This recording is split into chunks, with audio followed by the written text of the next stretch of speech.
આગળ વધીને વાત કરીએ સુરેન્દ્રનગરના દેવપરામાં આવેલી સરકારી શાળા જર્જરિત હોવાના કારણે વિદ્યાર્થીઓને મંદિરના પટાંગણમાં બેસીને અભ્યાસ કરવો પડે છે। ધોરણ 9, 10માં 80થી વધુ વિદ્યાર્થીઓ અભ્યાસ કરે છે, પરંતુ જર્જરિત શાળાને કારણે વિદ્યાર્થીઓ બહાર બેસીને ભણવા માટે મજબૂર બન્યા છે। જો કે આ અંગે ગામના લોકોએ અનેકવાર તંત્રને રજૂઆત કરી, તેમ છતાં પણ સમસ્યાનું કોઈ નિરાકરણ નથી આવ્યું। વિદ્યાર્થીઓ શિયાળો, ઉનાળુ અને ચોમાસુ દરમિયાન બહાર બેસીને પોતાનું શિક્ષણ પૂર્ણ કરી રહ્યા છે, છતાં પણ નિષ્ક્રિય તંત્ર તેને ધ્યાને નથી લેતું। ત્યારે અહીં સવાલ એ છે કે વિકાસની વાતો વચ્ચે શું આવી રીતે ભણશે ગુજરાત? જ્યારે અમારે મંદિરની એક જ ઓસરીમાં ભણવાનું થાય છે, જેમાં 9 અને 10 બંનેના ક્લાસો લેવામાં આવે છે। જ્યારે બાજુમાં હોવાથી અમને ભણવામાં ખૂબ જ ડિસ્ટર્બ થાય છે, જ્યારે કે અહીં અમારા માટે વોશરૂમની પણ વ્યવસ્થા નથી।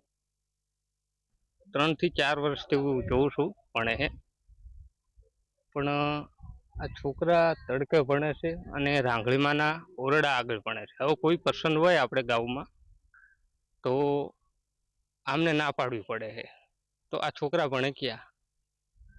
કહેવાનો અર્થ એ છે મારો કે નથી કોઈ સંડાસની વ્યવસ્થા, બરોબર, નથી કોઈ બાથરૂમ, કદાચ એકી કોઈને લાગ્યો હોય, કોઈને ઝાડા થઈ ગયા, પેશાબ થઈ લાગ્યો હોય તો છોકરા જાય ક્યાં?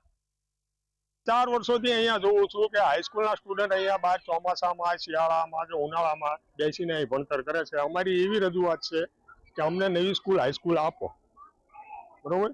કેટલા સમયથી અહીંયા બધા હેરાન થાય, પરેશાન છોકરાઓ થાય છે।